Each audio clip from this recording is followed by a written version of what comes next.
Amal diangkat itu 3 kali. Amal harian, amal mingguan, amal pekanan, amal tahunan. Dan ada amal rapel selama 1 tahun, catatan full, yaitu amal kita dari sejak mulai Ramadan tahun lalu, Ramadan, Syawal, Zulqa'dah, Zulhijjah, Muharram, Safar, Rabiul Awal, Rabiul Akhir, Jumadil Awal, Jumadil Akhir, Rajab. Maka selama 11 bulan diangkatlah catatan amal kita pada bulan Sya'ban. Wa uhibbu an yurfa'a amali wa ana sha'im. Aku ingin, aku suka, aku cinta ketika amalku itu diangkat, aku dalam keadaan berpuasa. Subhanallah, Subhanallah, all glory be to you. Ya Rasulullah, wahai Rasulullah, wahai utusan Allah, wahai Nabi Allah, lam araka, aku tidak pernah melihat engkau tasumu syahran minas syuhur, berpuasa di suatu bulan, tasumu fi Sya'ban, seperti puasa engkau di bulan Sya'ban. Artinya dibandingkan bulan yang lain, Muharram, Safar, Rabiul Awal, Rabiul Akhir, Jumadil Awal, Jumadil Akhir, Rajab, puasa engkau lebih banyak di bulan Sya'ban. Kira-kira alasannya apa? Itu menunjukkan Usama ibnu Zaid dekat sekali dengan Nabi. Dia tahu Nabi makan, Nabi tak makan, Nabi puasa, Nabi tak puasa. Dia tahu bahwa Nabi puasa bulan ini lebih dari bulan yang lain, menunjukkan kedekatan yang luar biasa. Ini juga menunjukkan bahwa sahabat Nabi itu tidak menelan ajaran Islam bulat-bulat.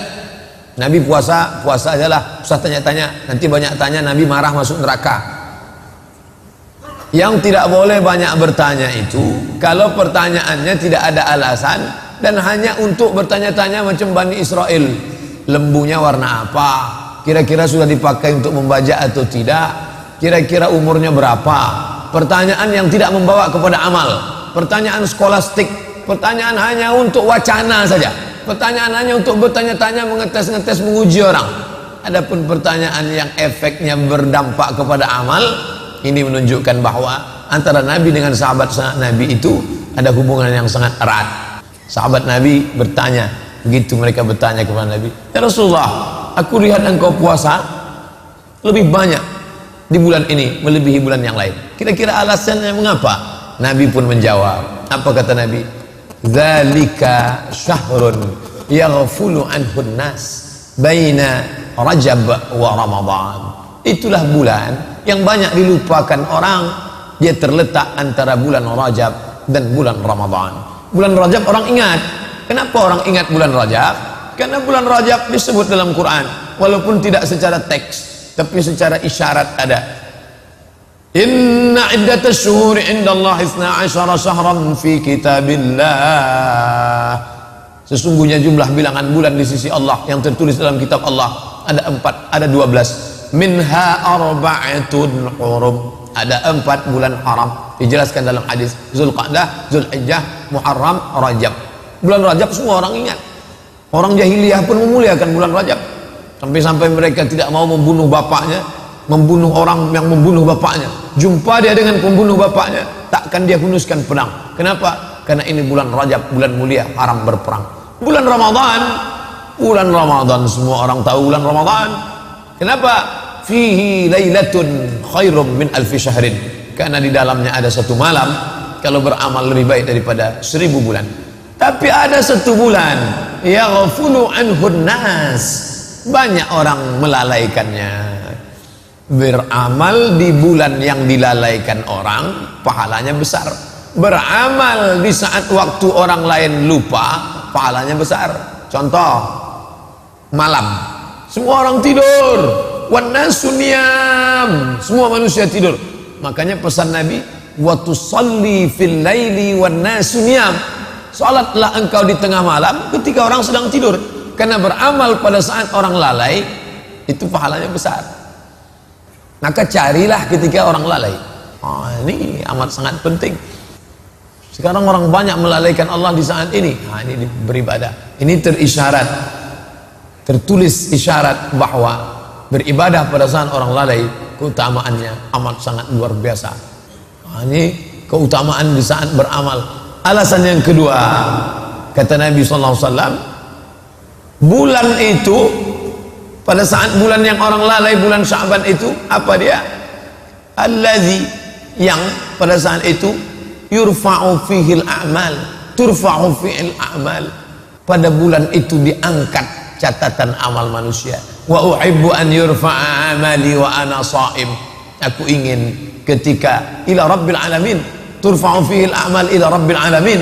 Pada bulan itu diangkatlah amal orang selama setahun kepada Allah Subhanahu wa taala. Wa uhibbu an yurfa'a amali wa ana sha'im. Aku ingin, aku suka, aku cinta ketika amalku itu diangkat, aku dalam keadaan berpuasa. Imam Ibnu Rajab Al-Hambali dalam kitabnya Fathul Bari, Syarah Sahih Al-Bukhari. Imam Fathul Bari ada dua. Satu Fathul Bari ditulis oleh Imam Ibnu Hajar Al-Asqalani. Satu lagi adalah ditulis oleh Imam Ibnu Rajab Al-Hambali. Imam Ibnu Rajab mengatakan amal diangkat itu 3 kali. Amal harian, amal mingguan, amal pekanan, amal tahunan. Amal harian itulah yang diangkat setelah sholat asar. Makanya utama beramal sholat berjamaah, sholat asar. Sholat asar berjamaah, sholat sama dengan malaikat. Sholat subuh berjamaah, sholat sama dengan malaikat. Lau ya'lamuna ma fil atamati was subhi. Kalau andai dia tahu pahala sholat subuh berjamaah, la atauhu mahabwan. Mereka akan datang walaupun merangkak. Malaikat yang menjaga malam tadi, dia akan naik pada subuh ini, gantian dengan malaikat yang turun pada saat subuh. Mereka akan berjaga untuk siang menjelang asar. Nanti waktu asar, buku catatan amal dari sholat subuh ke sholat asar itu diangkat. Ini amal harian, kata Imam Ibnu Rajab Al-Hambali. Kemudian ada amal pekanan, itu saya tak sebut mingguan. Minggu diambil dari kata minggu, artinya hari menyembah Tuhan. Sedangkan kita sebut pekan, sepekan. Kenapa pekan? Karena biasanya satu pekan ada pekan, yaitu selama 7 hari. Jumat, Sabtu, Ahad, Senin, Selasa, Rabu, Kamis. Maka pada hari Kamis dianjurkan berpuasa Kamis. Aku ingin pada saat amalku sepekan itu diangkat, aku juga dalam keadaan berpuasa. Dan ada amal rapel selama 1 tahun, catatan full, yaitu amal kita dari sejak mulai Ramadan tahun lalu, Ramadan, Syawal, Zulqa'dah, Zulhijjah, Muharram, Safar, Rabiul Awal, Rabiul Akhir, Jumadil Awal, Jumadil Akhir, Rajab. Maka selama 11 bulan diangkatlah catatan amal kita pada bulan Sya'ban. Wa uhibbu an yurfa'a amali wa ana sha'im. Aku ingin ketika amalku itu diangkat, aku dalam keadaan berpuasa. Pada saat amal harian dilaporkan kepada Allah, Allah bertanya kepada malaikat. Allah bertanya, bukan Allah tak tahu. Allah bertanya dalam banyak ayat, dalam banyak hadis. Allah bertanya, begitu cara Allah mau ngasih tahu kepada orang yang tak tahu. Saya mau kasih tahu ke mahasiswa, tapi saya ingin bagaimana supaya mereka mendengar jawaban saya ini menjadi segar, ada rasa ingin tahu. Karena beda antara informasi yang saya sampaikan begitu datar dengan yang saya pancing dulu. Tahukah kalian siapa orang yang paling rugi? Ketika saya katakan itu, bukan berarti saya tak tahu. Saya ingin memberitahu kepada mereka dengan cara memancing keingintahuan, dengan cara bertanya. Maka Allah bertanya kepada malaikat, hai malaikat, ketika engkau bawa buku catatan hambaku itu tadi, mereka sedang apa? Mereka sedang sholat asar berjamaah, ya Allah, bersama dengan kami. Itu amal harian.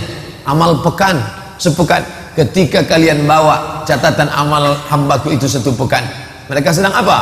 Mereka sedang puasa hari Kamis, ya Allah. Begitu juga dengan tahunan. Ketika kalian bawa buku catatan hambaku itu selama setahun, saat kalian angkat amalnya, dia sedang apa? Kata malaikat menjawab, mereka sedang berpuasa, ya Allah. Mereka tahan makan, mereka tahan minum, mereka tahan mata, mereka tahan nafsu syahwat. Padahal istrinya halal, padahal makannya halal, padahal minumnya halal. Apakah mereka pernah melihat surgaku? Tidak. Apakah pernah mereka merasakan nerakaku? Belum. Apakah pernah mereka melihat aku? Tidak. Ternyata mereka sudah sampai pada maqam ihsan. Anta abudallaha ka'annaka tarahu, fa in lam takun tarahu fa innahu yaraka. Engkau sembah Allah, engkau beribadah kepada Allah seakan-akan engkau melihat dia, walaupun engkau tidak melihat dia, fa innahu yaraka, tapi engkau merasakan sedang dilihat oleh dia. Dan orang paling merasakan ihsan itu ketika sedang puasa. Ketika sedang sholat, orang ihsan, tak berani dia menggerakkan biji matanya ke atas karena dia sedang merasa dilihat, dipandang Allah.